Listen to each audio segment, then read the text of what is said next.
네, 설 명절 잘 보내셨습니까?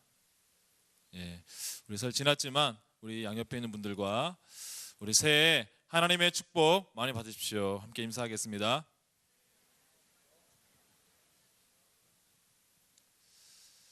예, 명절 끝나고 또 수협에 오시느라 쉽지 않으셨을 텐데, 저도 명절 바로 그 다음 날, 저희는 이제 어제까지 교회에서 쉬었는데요. 명절 다음 날 또 말씀을 준비하려니까 저도 쉽지는 않았습니다. 제가 전에 꿈에게 오기 전에 있었던 그 교회에서 있었던 작은 이야기를 하나 들려드리겠습니다. 그 교회는 교회의 난방, 냉방 이 시설을 중앙 통제식으로 관리를 했습니다. 그래서 중앙에서 틀어야지만 이제 각 사무실에 이제 그 냉난방이 되는 그런 시설이었습니다. 저는 그때 당시 제가 이제 지역교회 신방 전도사를 하고 있었는데요.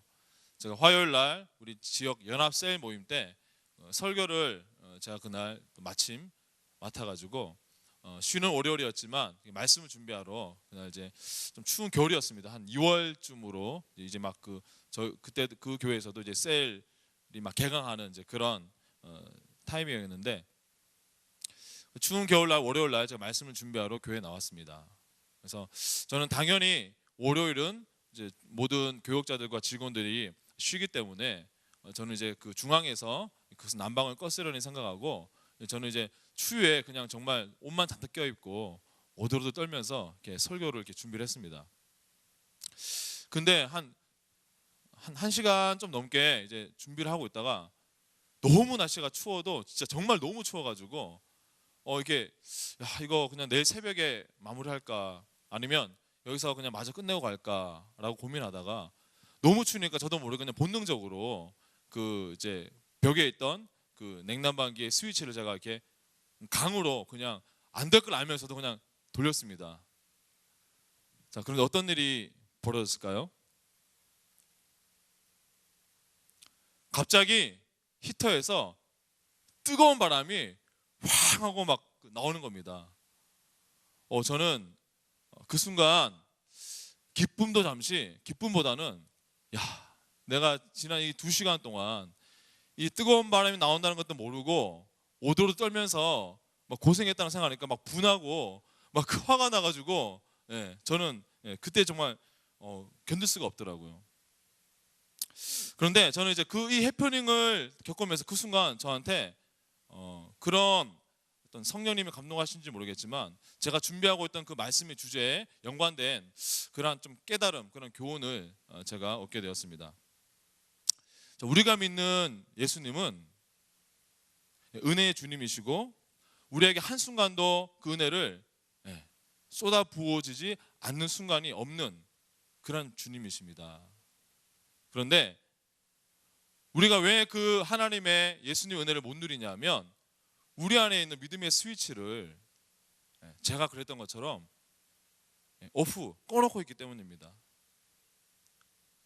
우리가 정말 하나님 앞에 정말 그 은혜의 예수님, 그분을 우리가 믿고 그분 앞에 나아가서 우리 믿음의 스위치만 켜기만 하면 우리가 감당할 수 없는 예수님의 은혜가 우리에게 쏟아 부어지는 것입니다. 요한복음 1장 14절에서 요한은 예수님에 대해서 이렇게 말씀하고 있습니다. 아버지의 독생자 영광이요 은혜와 진리가 충만하신 분이시다, 이렇게 말씀하고 있습니다. 그리고 바로 그 말씀이 이어서 요한복음 1장 15절 16절에서 이렇게 말씀합니다. 우리가 다 그의 충만한 데서 받으니 은혜 위에 은혜로라. 율법은 모세로 말미암아 주어진 것이요 은혜와 진리는 예수 그리스도로 말미암아 온 것이니라. 아멘. 여러분, 이 구절에서 은혜 위에 은혜로라, 이 말이 무슨 뜻인지 아십니까? 영어 성경으로 보게 되면 grace upon grace, 은혜 위에 은혜. NIV에 보게 되면 조금 다른 단어로 설명하고 있습니다. One bless after another, one after another. 이게 무슨 뜻입니까? 연달아, 잇따라, 줄줄이, 이런 뜻입니다.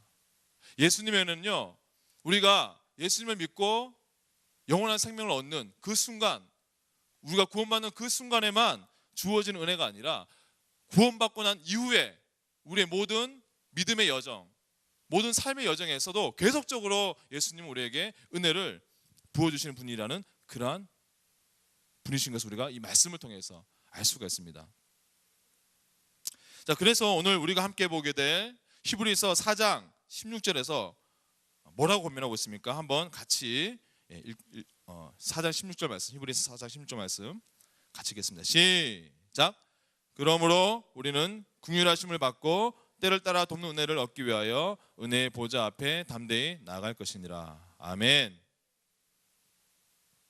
우리가 하나님의 보좌 앞으로 나아가서 그 은혜를 구하는 믿음의 스위치를 켜면 하늘의 그 보좌에 앉아 계신 하나님의 그 임재와 하나님의 은혜, 그 옆에 오른편에서 계시는 예수 그리스도 그 은혜를 우리가 받을 수 있다. 때를 따라 돕는 은혜를 그 보좌로부터 우리가 경험할 수 있다. 이렇게 말씀하고 있는 것입니다. 자, 이렇게 때를 따라 매 순간마다 우리에게 부어주시는 하나님의 은혜를 통해서 우리는 무엇을 경험할 수 있습니까? 그것은 바로 참된 안식입니다. 그래서 우리 오늘 보게 될 히브리서 4장의 주요 주제가 바로 이 안식에 관한 것입니다. 히브리서 기자는 이 4장의 이 안식을 이 이슈로 해가지고 예수님이 왜 여호수아보다 더 우월하시고 뛰어나신 분이신지를 설명하고 있습니다. 모세에 이어서 여호수아는 이스라엘 백성들을 이끌고 가나안으로 들어갔습니다. 그래서 여호수아는 이스라엘 백성들에게 안식을 줄 수 있었습니다. 여호수아 22장 4절에 이렇게 설명합니다. 이제는 너희 하나님 여호와께서 이미 말씀하신 대로 너희 형제에게 안식을 주셨으니. 자, 그런데요, 이 여호수아가 주었던 안식은 외형적인 안식, 정치적이고 일시적인 안식이었습니다. 우리는 그 땅에 들어간 이후의 백성들의 삶을 통해서 그것이 참 안식이 아니었구나 라는 것을 우리가 알 수 있습니다.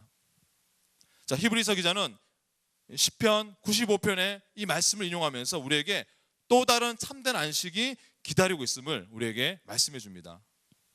하나님의 안식에 대해서 노래하고 있는 다윗의 시편 95편 7절 8절 말씀을 인용한 이 히브리서 4장 7절 말씀을 보면 이렇게 말합니다. 오늘 너희가 그의 음성을 듣거든 너희 마음을 완고하게 하지 말라. 이 말은 뭐냐면 하나님의 지금 그 안식이 기다리고 있는데 너희가 옛날에 그 이스라엘 백성처럼 그 마음을 닫고 완고하게 하면서 그 안식에 들어가는 일이 못하는 그런 일이 없도록 하라, 이란 말입니다. 다윗이 이 시편을 지었을 때는요, 이스라엘 백성들이 광야에서 넘어진 그 사건 이후에 최소한 400년이 훨씬 지나고 난 다음에서 이 시를 썼음에도 불구하고 오늘이라는 이 단어를 사용한 것은 하나님과 함께 누리는 그 안식의 초청이 지금도 현재도 성취되고 있음을 강조하고 있는 것입니다. 그래서 히브리서 4장 8절에 이렇게 말씀하고 있습니다. 만일 여호수아가 그들에게 안식을 주었더라면 그 후에 다른 날을 말씀하지 아니하셨으리라. 그렇죠. 이 여호수아는 백성들에게 그러한 참된 안식을 주는 것을 실패했기 때문에 다윗은 그의 시에서 다른 날, 이 안식을 얻는 다른 날에 대해서 말하고 있습니다. 여러분, 참 재밌는 사실은요, 자, 여호수아라는 이 히브리어를 헬라어로 바꾸면 뭐가 될까요? 뭐가 될까요? 예수가 됩니다. 자, 예수라는 헬라어를 히브리어로 바꾸면 뭐가 될까요? 어렵습니까? 여호수아가 됩니다. 자, 그래서 우리가 이 말씀을 통해서, 이 점을 통해서 우리는 여호수아가 주지 못한 하나님의 안식을 예수님이 여호수아보다 훨씬 더 그 크신 능력으로 우리에게 참된 안식을 줄 수 있는 분이다 라는 것을 우리는 알 수 있습니다. 자, 그래서 11절에서 뭐라고 말하고 있냐면 4장 11절에 순종함을 통해서 하나님의 안식에 들어가기를 힘쓰라, 이렇게 우리에게 권면하고 있습니다. 자, 과연 그러면 우리는 하나님의 안식에 들어가기 위해서 무엇에 순종해야 될까요? 바로 이어져 나오는 히브리서 4장 12절 말씀 보게 되면 우리가 그것을 알 수 있습니다. 다 같이 우리 잘 아는 말씀이죠. 히브리서 4장 12절 말씀 읽겠습니다. 시작.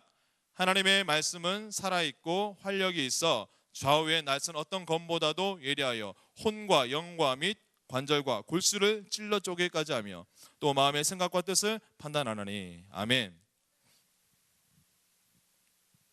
바로 우리 인간의 그 심성 가운데 있는 가장 깊은 곳에 있는 불의와 추악과 탐욕과 악의와 시기와 악독, 이런 온갖 죄악들을 하나님의 말씀이 거미되어서 예리하게 찔러 쪼개는 이 말씀의 역사가 우리에게 일어나고, 이 말씀 앞에 우리가 순종하면 우리는 하나님의 안식에 들어갈 수 있다라고 말씀하고 있습니다.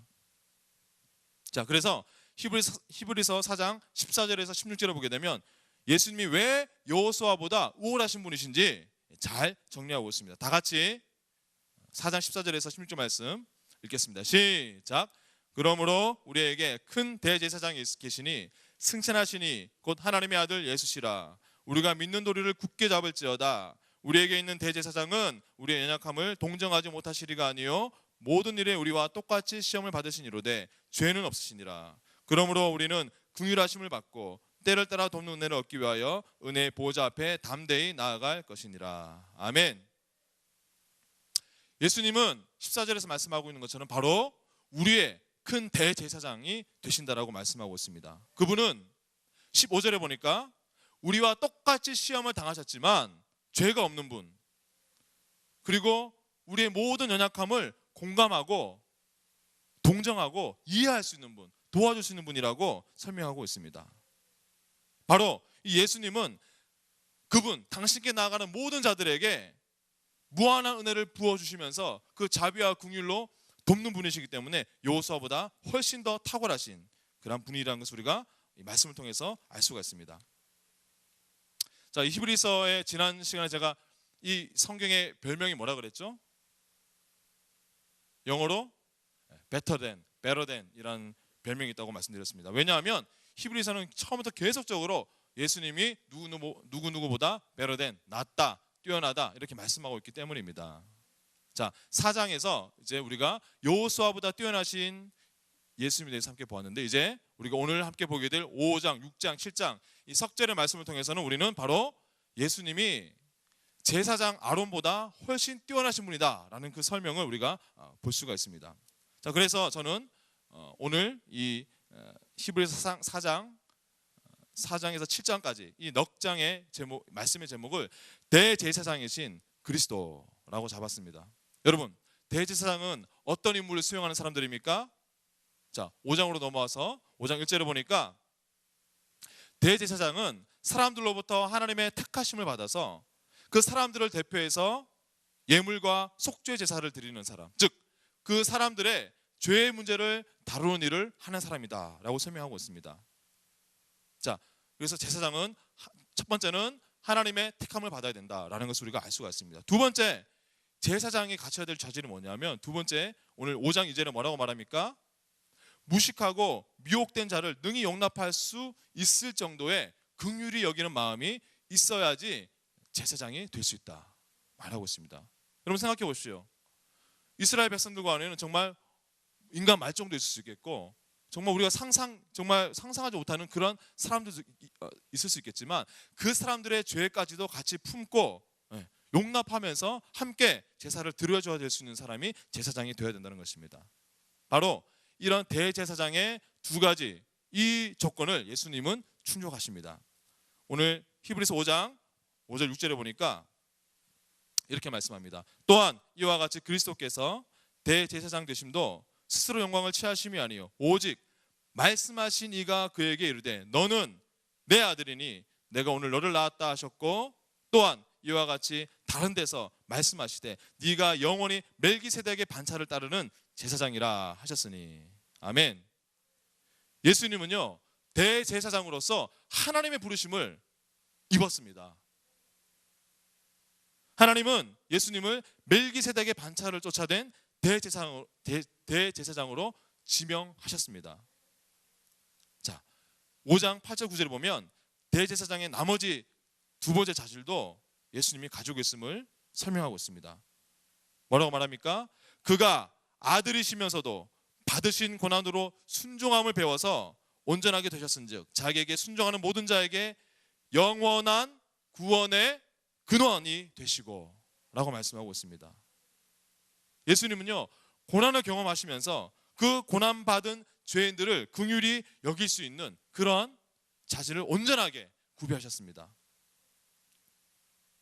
자, 이렇게 이 히브리서의 독자, 이 이 히브리서를 수신자인 이 유대인 그리스도인들은 대제사장이신 그리스도의 사역이 그들에게도 절대적으로 필요했지만, 자, 그런데 그들은 자기들 안에 있는 영적인 상태 때문에 듣는 것이 둔했습니다. 그것을 깨닫지 못했습니다.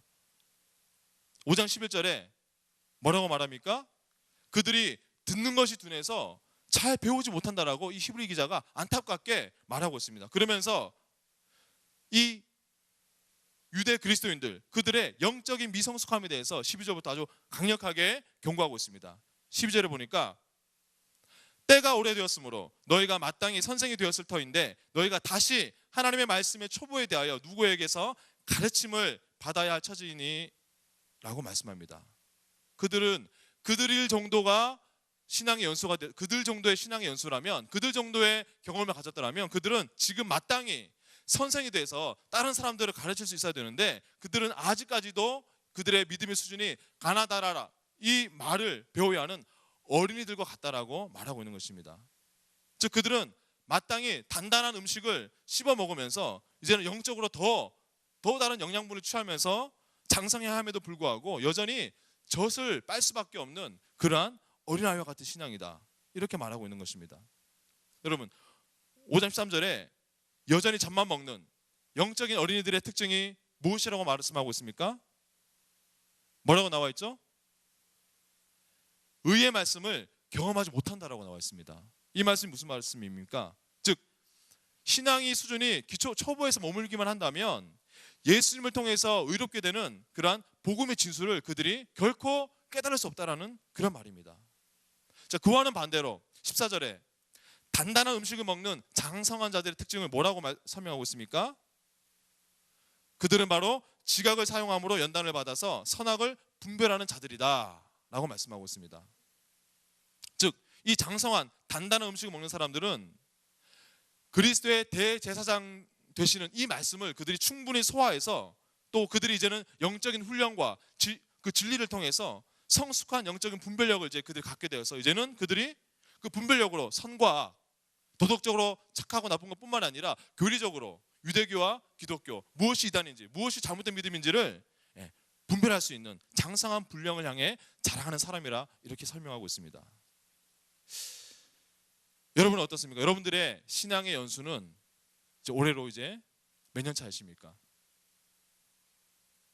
만약 여기 계신 성도님들의 자녀가 20대, 30대가 넘었는데도 아직도 그들이 먹는 것이 요즘 많이 먹는 그 앱솔루트 명작 3단계 이 분유를 지금도 이것만 먹는다면 지금 여러분 이 자리에 아무도 가만히 있지 않을 겁니다. 당장 병원에 데려가든지 막 입을 째서 우리가 먹이든지 하겠죠. 바로 그와 같이 우리는 우리 신앙의 경륜에 합당한 믿음의 그 성장이 우리에게 있어야 되는 것입니다. 바로 이 문제가 우리 삶의 어떤 문제보다 우선순위로 우리가 해결하고 관심을 가져야 될 그런 이슈라는 것을 우리가 성경은 우리에게 이야기하고 있습니다. 자, 이렇게 해서 6장으로 넘어오니까 6장 1, 2절에 보니까 바로 이 젖먹이 단계를 벗어나기 위해서 히브리 기자가 제시한 조건이 있습니다. 최소한 이 6가지는 이 기초를 떼야지 젖먹이를 졸업할 수 있다, 이렇게 말합니다. 그 6가지 영역이 뭡니까? 첫 번째는 뭐죠? 죽은 행실을 회개함. 두 번째, 하나님께 대한 신앙. 세례, 안수, 죽은 자의 부활, 영원한 심판. 이 6가지의 기초를 떼고 난 다음에 더 그 너머로 완전한 대로 나아가라, 이렇게 말씀하고 있습니다. 우리가 원어에 보게 되면 의미적으로 이 6가지를 2개씩 세 쌍으로 묶을 수가 있는데, 첫 번째, 우리 신앙의 가장 첫 번째 기초를 뭐라고 말할 수 있냐면 바로 우리의 죽은 행실, 우리가 과거에 죽을 수밖에 없었던 그 하나님의 원수되었던 때에 우리가 지녔던 그런 행실들, 그런 지난날의 모든 행실들을, 옛 습관들을 우리가 벗어버리고 그 행실들을 뉘우치고 하나님 앞에 회개하면서 돌아서는 것, 그리고 그 회개에서 그치지 않고 이제는 그리스도 안에서 하나님이 주신 것을 우리가 믿음으로 받아서 반응하며 나아가는 것, 바로 이 회개와 믿음이 우리 신앙의 가장 파운데이션, 기초라고 말씀하고 있습니다. 두 번째는 뭡니까? 세례들과 안수입니다. 자, 이것은 영적인 질서에 관련되어 있는 것입니다. 여기서 세례라고 하지 않고 세례들이라고 하는 것은 뭐냐면, 원어를 보게 되면 지금 우리가 예수님을 고백하고 주로 고백하고 받는 그런 세례가 아니라 당시에 유대교인들이 일반적으로 행했던 그런 정결 의식들을 이야기합니다. 그래서 이 유대인 그리스도인들은 예수를 믿고 난 다음에도, 그리스도인이 되고 난 다음에도 계속적으로 자신들이 해왔던 정결 의식에 중요하게 생각하고 그것을 오랫동안 붙들고 있었다는 것입니다. 그래서 히브리 기자가 이 세례에 대해서 이거 분명하게 알아야 된다. 또 안수도 이 유대인들에게는 낯선 것은 아니었습니다. 구약 시대도 보게 되면 우리가 구약 성경에 계속 이제 안수가 나오는데, 신약 시대로 넘어오면서 우리 안수는 병을 고칠 때, 그리고 성령의 은사를 우리가 받도록 할 때, 또 직분자를 임명할 때 우리가 안수를 했던 것을 보게 됩니다. 자, 마지막 두 쌍은 뭐냐면 바로 죽은 자의 부활과 영원한 심판입니다. 제가 그 대학교 때 YWAM 예수노단이라는 단체에서 제가 이제 기독교 서클 활동을 했는데, 거기에 양육하는 교재가 두 권 있었어요. 뭐냐면 7단계 유키초입니다. 7단계라는 것은 이제 가장 신앙 기본적인 것들을 이제 초짜, 정말 이제 어린 신앙인들이 배우는 것이고, 그것을 떼고 난 사람들이 배우는 것이 6기초, 바로 6가지 기초. 회개와 믿음과 세례, 안수, 부활과 영원한 심판에 대해서 배웠던 그 교재가 제가 기억이 납니다. 자, 히브리 기자는 바로 이런 기초 이상의 것들이 있으니까 그것들을 향해서 우리가 계속 나가야 된다, 이렇게 말씀하고 있습니다. 우리는 신앙의 기초 위에 계속적으로 믿음의 집을 지어가야 되는 것입니다. 자, 그 다음에 이어서 성경에서 가장 뜨거운 논쟁을 불러일으키는 구절이 나옵니다. 히브리서 6장 4절에서 6절 말씀 같이 읽겠습니다. 시작.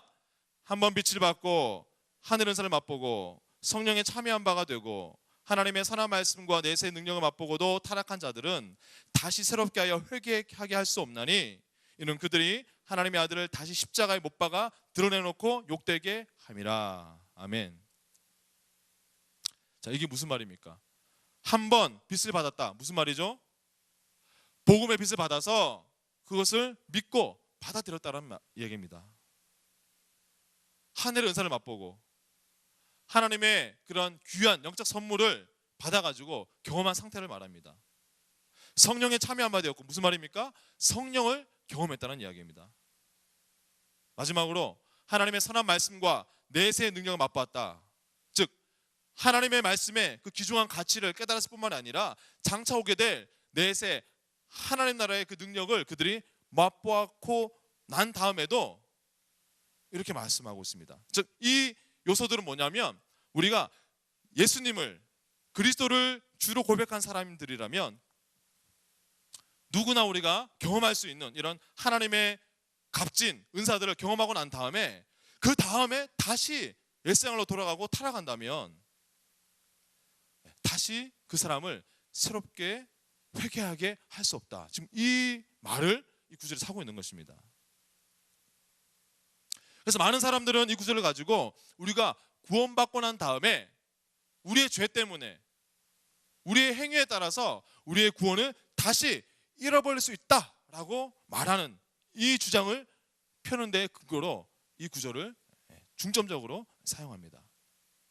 자, 그러면 여러분, 저와 여러분은 이 말씀을 우리가 어떻게 받아들여야 할까요? 정말 우리가 예수님을 영접하고 내가 이미 세례를 받았고 내가 예수님 나의 구주 나의 하나님으로 고백하고 나는 영원한 하나님의 집에 옮겨졌다라고 믿었는데, 내가 지난 한 달 동안 내 삶이 아주 개판이었다. 그래서 내 구원이 지금 이제 저 멀리 도망가고 있다. 이렇게 우리가 느껴야 되는 것일까요? 저는 제가 초신자 때 이 말씀을 묵상하면서, 저는 그때 아직 제가 믿음이 막 자라고 있을 때인데 너무 이 말씀이 강렬하고 너무 직접적으로 다가와서 제가 굉장히 그 불안감에 사로잡혀가지고 스스로 막 자책했던 그런 기억이 납니다. 자, 그러나 요한복음 10장 28절 29절에서는 우리가 얻은 영생을, 우리가 이 구원을 다시는 빼앗기지 않는다라는 것에 대해서 말씀하고 있습니다. 한번 우리 요한복음 10장 29절 28절 10장 28절 29절 말씀을 같이 읽겠습니다. 시작. 내가 그들에게 영생을 주노니 영원히 멸망하지 아니할 것이요 또 그들을 내 손에서 빼앗을 자가 없느니라. 그들을 주신 내 아버지는 만물보다 크심에 아무도 아버지 손에서 빼앗을 수 없느니라. 아멘. 우리가 이 말씀을 비춰볼 때 저는 히브리 기자가 이런 성경의 핵심적인 교리, 우리가 구원받은 것을 다시 잃어버릴 수 있다라는 이 교리에 위배되는, 상반되는 그런 말씀을 하고 있다라고는 생각하지 않습니다. 오늘 우리가 이 말씀을 자세히 보면요, 이 말씀이 구원 자체를 말하는 것이 아니라, 구원을 잃어버리는 것에 대해서 말하는 것이 아니라 회개에 대해서 말하고 있다는 것을 우리가 알 수가 있습니다. 자, 그래서 우리가 다시 얘기하면 중생한 그리스도인, 거듭난 그리스도인이 정말로 이 본문에서처럼 이렇게 타락한다면 그것은 우리가 고린도전서 9장 27절에 바울이 말했던 그 버림당함, 어떤 것입니까? 내가 내 몸을 처 복종하게 함은 내가 남에게 전파한 후에 자신이 도리어 버림을 당할까 두려움이로다 라는 이런 의미에서의 버림받는 것을 우리가 의미한다라고 생각할 수 있습니다. 이것은 우리가 구원을 잃어버린다라기보다는 상급을 잃어버린다, 또는 우리가 부끄러움을 당한다, 이렇게 우리가 볼 수 있습니다. 자, 만약에 방금 읽었던 히브리서 6장 4절에서 6절에 이 정도로 하나님의 거듭난 사람이 타락했다라면 그 사람은 뭐라고 말하고 있습니까? 회개하게 할 수 없나니, 우리가 다른 사람이 회개시킬 수 없다 말하고 있습니다. 그 사람은 하나님이 터치하지 않고 하나님이 간섭하지 않으면 돌아올 수 없다, 이런 말입니다.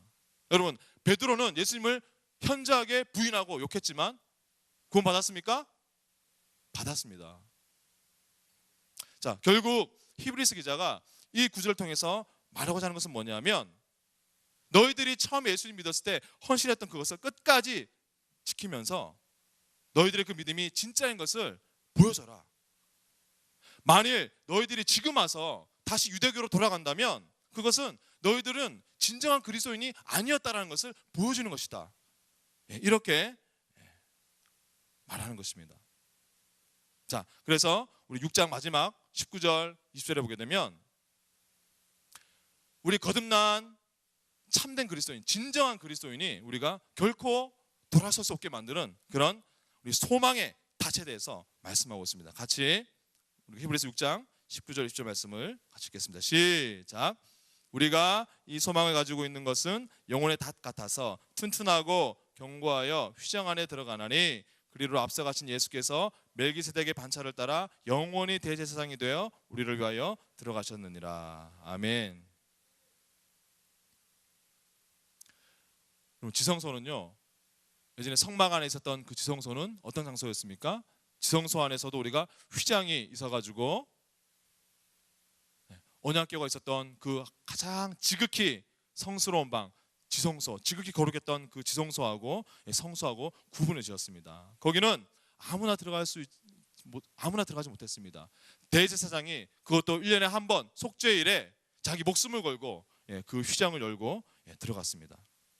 그런데 이제는 예수님이 우리의 대제사장 되셔서 예수님이 먼저 그 휘장에 영혼의 닻이 되어서 들어가심으로 그 휘장을 찢으셨고, 이제는 그리스도를 믿고 의지하는 모든 자들이 그 예수님 때문에 자유롭게 그 지성소, 즉 하나님의 임재와 하나님의 지극히 거룩한 그 존전 앞에 우리가 나아갈 수 있게 되었다, 이렇게 말씀하고 있는 것입니다.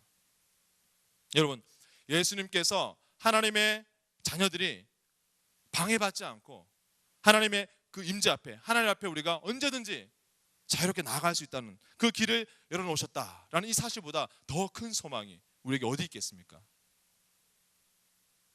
자, 이런 주장에 대해서 구약의 제사장과 제사의 제도에 빠삭했던 이 유대인들은 이렇게 반문합니다. 아니, 예수님이 대제사장이라고? 당신들이 뭔가 착각하나 본데, 제사장은 레위 지파에서 제사장 직분을 맡고 있었어. 자, 그런데 예수님은 레위 지파가 아니잖아. 예수님이 어느 지파였죠? 유다 지파였습니다. 그들은 또 이렇게 반문합니다. 대제사장은, 그 중에서 제사장 중에서도 대제사장은 레위 지파의 아론의 자손, 아론의 후손들이 맡았는데 예수님은 아론의 자손이 아니잖아.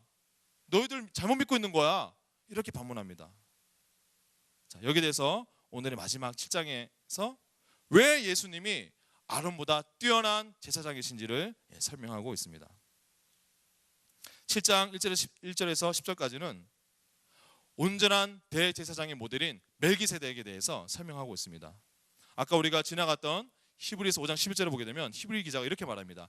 멜기세덱에 대해서 내가 너희에게 설명하려고 하는데, 그런데 너희가 듣는 것이 너무나 둔하고 너희가 쉽게는 너무 단단한 것 같아서 내가 설명하기 어렵다, 안 하겠다, 이렇게 지나갔습니다.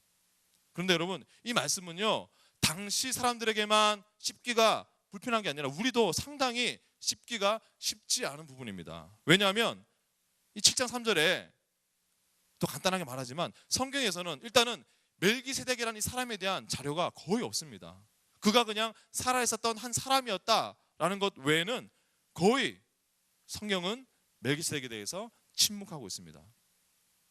자, 우리 7장 1절에 3절 말씀, 멜기세덱에 대해서 묘사하고 있는 이 말씀을 같이 한번 읽어보겠습니다. 자, 시작. 이 멜기세덱은 살렘 왕이요 지극히 높으신 하나님의 제사장이라 여러 왕을 쳐서 죽이고 돌아오는 아브라함을 만나 복을 빈 자라. 아브라함이 모든 것의 10분의 1을 그에게 나누어 주니라. 그 이름을 해석하면 먼저는 의의 왕이요 그 다음은 살렘 왕이니 곧 평강의 왕이요 아버지도 없고 어머니도 없고 족보도 없고 시작한 날도 없고 생명의 끝도 없어 하나님의 아들과 닮아서 항상 제사장으로 있느니라. 아멘. 멜기세덱에 대해서는 족보도 남아있는 것이 없고 기록이 없습니다. 그래서 많은 어떤 성경학자들은 이 멜기세덱이 성령님이었다, 또는 어떤 사람도 이 멜기세덱이 예수님의 모형이었다, 예수님이었다, 이런 이야기, 많은 이야기들을 합니다. 우리가 멜기세덱에서는 딱 두 군데 구약에서 창세기하고 시편에 잠깐 나오는데, 우리 창세기 14장에 보게 되면 아브라함이 동쪽으로부터 침략해온 4명의 왕들을 물리치고 난 다음에 조카 롯을 구해서 집으로 승승장구하며 돌아가는 장면이 나옵니다. 그때에 이 멜기세덱이 사회 골짜기에서 나와서 아브라함의 그 진영을 영접하고 아브라함에게 떡과 포도주를 주면서 그를 축복합니다. 자, 멜기세덱이다 이런 축복의 보답으로 아브라함이 뭘 드리죠? 그가 얻은 전리품의 10분의 1을 멜기세덱에게 바칩니다. 이것이 바로 우리가 지금 하고 있는 11조의 시작입니다. 히브리서 7장 4절과 7절에서는 자, 봐라, 멜기세덱이 얼마나 높은 사람이면 아브라함이 11조를 바쳤고 또 아브라함이 그에게 감히 축복을 받았겠는가, 이렇게 논증하고 있습니다. 그리고 7장 9절 10절에 보면 아브라함이 멜기세덱에게 11조를 바친 것은, 즉 아브라함이 허리에서 앞으로 태어나게 될 레위, 그 제사장 그룹들이, 그들도 아브라함이 했던 것 때문에 그들도 태어나진 않았지만 이미 그 제사장 레위 사람들 목까지 이미 아브라함이 11조를 바친 것이나 마찬가지다. 즉 레위 지파도 멜기세덱에게 11조를 한 것과 마찬가지다 라고 말하면서 멜기세덱은 레위 지파보다 더 뛰어난 제사장의 반차라는 것을 보여주고 있습니다. 그러면서 7장 11절에 이런 레위 지파의 제사장들의 한계에 대해서 말하고 있습니다. 레위 계통의 제사장 직분으로 말미암아 온전함을 얻을 수 있었으면 어찌하여 아론의 반차를 따르지 않고 멜기세덱의 반차를 따르는 다른 한 제사장을 세울 필요가 있겠느냐. 아멘. 레위 제사장 제도는요, 사람들이 하나님 앞에 나아가는 그 수단은 제공했지만 그 사람들이 자신의 죄를 극복하고 승리하게 해주지는 못했습니다. 다만 그들의 죄를 드러내주는 것, 그것을 한 것이 레위 제사장 그 시스템의 한계였습니다. 그래서 하나님은 레위 지파가 아닌 백성들을 이제는 하나님께로 직접 나아가게 할 수 있는 새로운 서열을 따른 대제사장으로 바로 그리스도를 지정하셨습니다. 자, 17절에 보게 되면 오늘 7장 17절에 시편 110편 4절 말씀을 인용해서 레위 지파보다 뛰어난 멜기세덱의 반차, 멜기세덱의 계통, 멜기세덱을 따르는 그런 제사장으로 예수님을 세우셨음을 선포하고 있습니다. 그러면서 마지막으로 세 가지, 왜 예수님이 아론보다 더 뛰어난 제사장인가 설명하고 있습니다. 첫 번째는 7장 20절, 22절에 보게 되면 아론의 제사장은 하나님의 어떤 명확한 맹세나 명시적인 확증이 없이 자동적으로 율법에 따라서 아빠가 죽으면 아들이 그 제사장직을 이어받고 이렇게 그냥 자동적으로 계승되었지만, 예수님은 하나님이 직접 개입하셔서 너는 영원한 제사장이다 라는 이런 하나님의 맹세가 있었다라는 것입니다. 그래서 예수님이 아론보다 더 뛰어난 제사장이시다. 두 번째로 아론의 후손들은 수명이 있기 때문에 죽고 또 그 아들, 죽고 또 그 아들에서 제사장의 숫자가 많았습니다. 계속 제사장들이 갈아치워졌습니다. 그러나 예수님은 영원하시기 때문에 예수님의 그 제사장 직분은 영원히 갈리우지 않았다, 이렇게 말씀하고 있습니다. 자, 마지막 세 번째, 왜 예수님이 아론보다 뛰어난 제사장일까요? 7장 26절 28절 말씀을 우리 같이 함께 읽도록 하겠습니다. 히브리서 7장 26절에서 28절 말씀 시작. 이러한 대제사장은 우리에게 합당하니 거룩하고 악이 없고 더러움이 없고 죄인에게서 떠나 계시고 하늘보다 높이 되시니라. 그는 저 대제사장들이 먼저 자기 죄를 위하고 다음에 백성의 죄를 위하여 날마다 제사 드리는 것과 같이 할 필요가 없으니 이는 그가 단번에 자기를 들여 이루셨습니다. 율법은 약점을 가진 사람들을 제사장으로 세웠거니와 율법 후에 하신 맹세의 말씀은 영원히 온전하게 되신 아들을 세우셨느니라. 아멘. 아론의 자손들은 자신들도 불완전했기 때문에 자기를 위해서 먼저 제사 지내고 난 다음에 그 다음에 백성의 죄를 위해서 제사를 드려야 하는 그런 약점이 있는 자들이었지만, 예수님은 거룩하고 악이 없고 죄인들과 구별되었고 더러움이 없는 하나님이 요구하시는 모든 것을 완벽하게 성취하셨기 때문에 이제는 예수님은 구약의 제사장처럼 날마다 제사를 드릴 필요가 없이 단 한 번에 자신을 완전히 드림으로 모든 죄의 문제를 해결하셨다라고 말씀하고 있습니다. 여러분, 오늘 말씀을 정리하면요, 우리가 4장에서 예수님은 참된 안식을 우리에게 주시는 분이시기 때문에 여호수아보다 뛰어나신 분이라 말씀했습니다. 그리고 5장에서 7장 말씀을 통해서 예수님은 순수하시고 영원하시고 탁월하신 분이시기 때문에 연약한 죄인들을 위한 완전한 대리인, 아론보다 뛰어난 대제사장인 것을 우리가 함께 보았습니다. 우리의 대제사장이신 예수님은 지금도 불완전한 불완전한 인간들을 완전하게 만들고 계십니다. 그것이 바로 대제사장이신 예수님의 사역입니다. 예수님은 죽음을 통해서 우리의 죄의 모든 대가를 다 치르셨습니다. 그리고 지금도 하나님 앞에서 우리를 위해서 중보하고 계십니다. 그렇기 때문에 우리가 우리 실패를 고백하고 우리 죄를 회개하면서 하나님 앞에 나아가기만 하면 하나님은 예수님을 통해서 우리를 완전하게 용서해 주십니다. 바로 이 예수님의 은혜 보좌 앞에 날마다 나아가서 그 은혜를 통해서 도우심을 풍성하게 경험하게 되는 저와 여러분이 되시기를 주의 이름으로 축원합니다. 여러분, 마지막으로 말씀 한 군데 더 찾아볼 텐데요, 베드로전서 2장 9절 말씀을 같이 보겠습니다. 베드로전서 2장 9절 말씀, 신약 378페이지. 자, 여러분, 예수님이 대제사장이시라는 얘기는 뭐냐면, 대제사장이란 말은 뭐죠? 제사장들 중에 최고의 제사장이란 말이라는 뜻입니다. 자, 그렇다면 예수님이 대제사장이라면 지금 이 신약 시대 제사장들은 누구일까요? 자, 다 같이 베드로전서 2장 9절 말씀 같이 읽겠습니다. 시작. 그러나 너희는 택하신 족속이요 왕 같은 제사장들이요 거룩한 나라요 그의 소유가 된 백성이니 이는 너희를 어두운 데서 불러내어 그의 귀한 빛에 들어가게 하시니 아름다운 덕을 선포하게 하려 하심이라. 아멘. 자, 대제사장이 바로 예수님이시고, 제사장이 지금 누구라고 말씀하고 있죠? 누구라고요? 저와 여러분이 예수님 때문에 제사장이 되었다, 이렇게 말씀하고 있습니다. 여러분, 구약의 제사장들은 가장 기본적인 역할이 뭐였습니까? 성막에 들어가 뭐가 있죠? 진설병이 있습니다.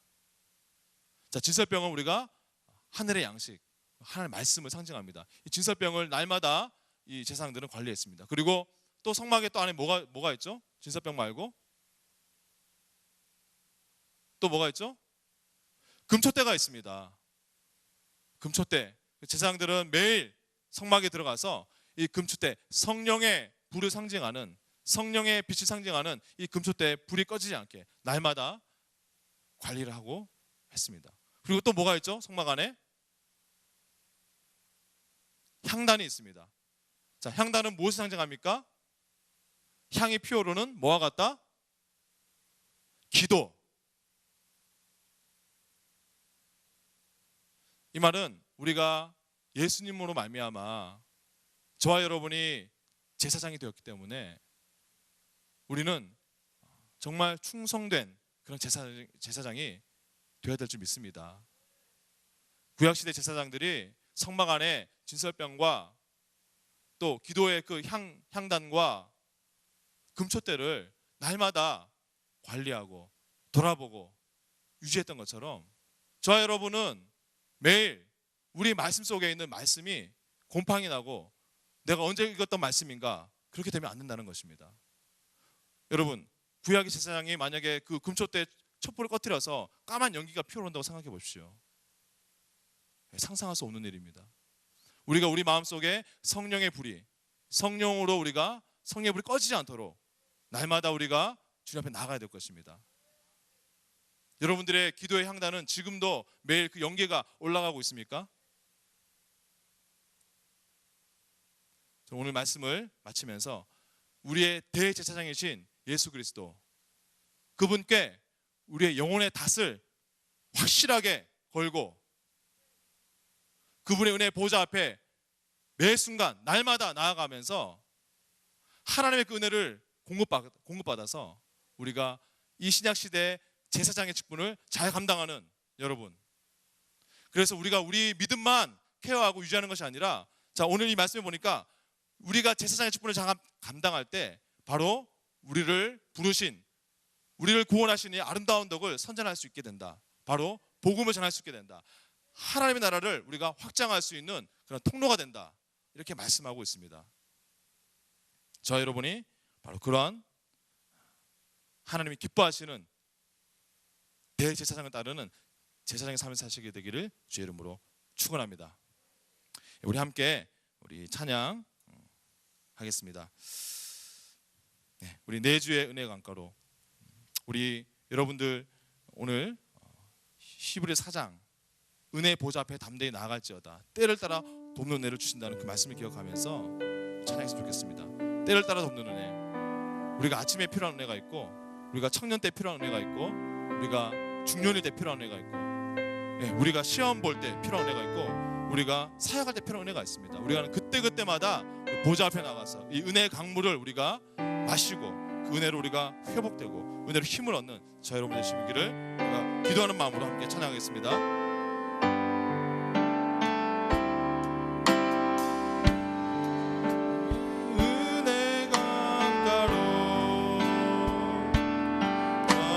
주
시간 함께 우리 같이 합심해서 한번 기도했으면 좋겠습니다.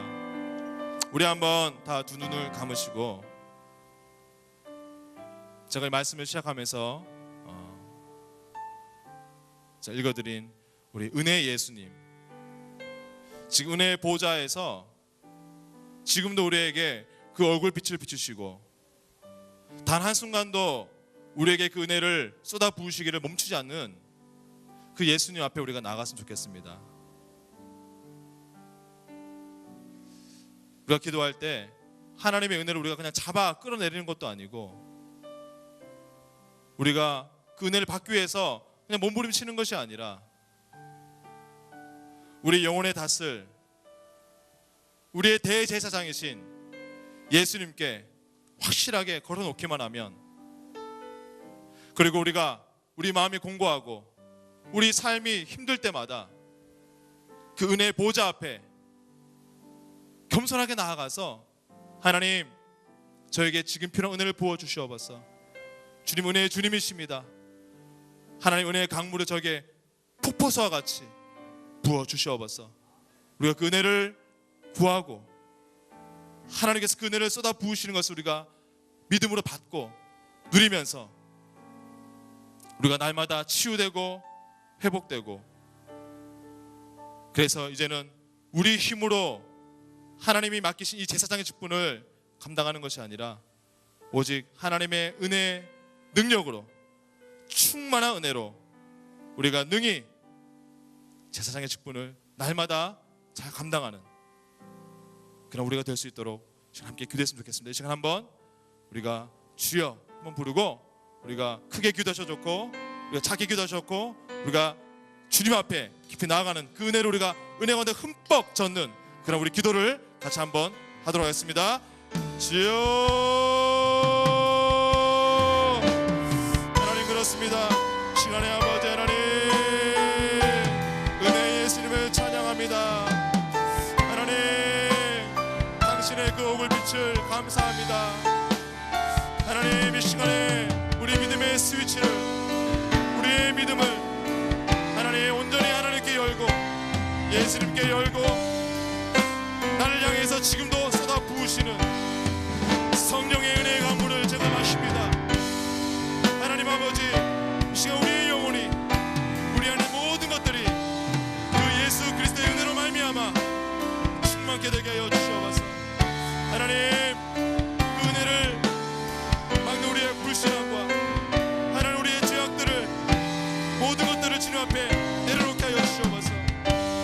하나님 아버지, 우리의 심령 가운데, 우리의 육체 가운데, 우리의 생각 가운데, 우리의 삶의 모든 공고한 영역 가운데에 하나님의 은혜를 부어주시옵소서. 쏟아 부어주시옵소서. 성령의 생생한 물로 아버지여 충만하게 채워주시옵소서. 우리가 하나님 아버지 그 은혜를 누리게 하시고 그 은혜에 눕게 하시고 그 은혜에 흠뻑 젖게 하여 주시옵소서.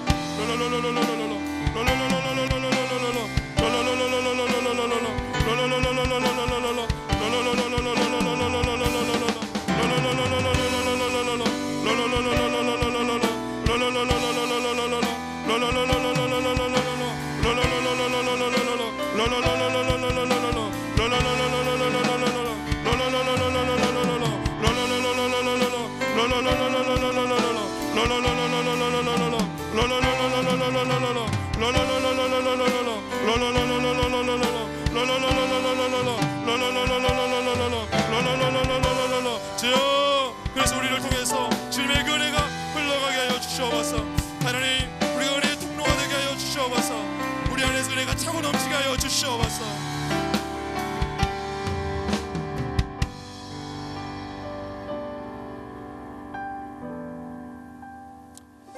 우리 육교회 5교구 3셀의 서혜성 권사님 사업장 상록열과 드림푸드에서 하나님 아버지 은혜 주심 감사하며 감사한 고마셨습니다. 기도하겠습니다. 하나님 아버지, 오늘 밤 저희가 히브리서 기자 수천 년 전에 유대 그리스도인들에게 했던 그의 간절한 메시지를 통해서 다시 한번 예수 그리스도가 우리의 영원한 구원의 근원이시고 우리 생명의 근원이신 것을 다시 한번 기억합니다. 예수님께서 우리의 대제사장 되어주셔서 이제는 우리가 그 예수님 앞에 우리의 영혼의 닻을 확실하게 내리기만 하면 그 예수님과 함께 우리 언제든지 하나님을 만날 수 있고, 또 하나님의 보좌 앞에 나가서 당신의 그 얼굴빛과 그 예수 그리스도의 풍성한 은혜를 얻을 수 있게 하시니 주님 감사합니다. 하나님, 우리 안에 있는 믿음의 스위치를 우리가 잠궈놓지 않게 하시고, 우리 믿음으로 언제든지 예수 그리스도의 은혜의 그 생수의 강물 앞에 활짝 열어놓고 날마다 그 은혜를 받아 누리게 하여 주시옵소서. 그래서 이제는 우리 어깨에 힘이 들어가서 내 힘으로, 내 몸부림으로 헤쳐나가는 그러한 삶이 아니라 푸포서와 같은 예수 그리스도의 그 풍성한 은혜로 말미암아 우리가 그 은혜를 누리고 은혜 가운데 흠뻑 젖어서 우리가 능히 하나님께서 우리에게 맡기신 제사장 직분을 잘 감당할 수 있는, 그래서 우리를 통해서 그 주님의 복음이 자연스럽게 증거되고 하나님의 은혜가 이 땅 가운데 흘러갈 수 있도록 우리 가정 가운데, 우리 자녀들 가운데, 우리 삶의 영역 가운데 흘러가는 우리가 될 수 있도록 축복하여 주시옵소서. 이제는 우리 주 예수 그리스도의 은혜와 하나님 아버지의 사랑과 성령 하나님의 감동교통 역사하심이 오직 예수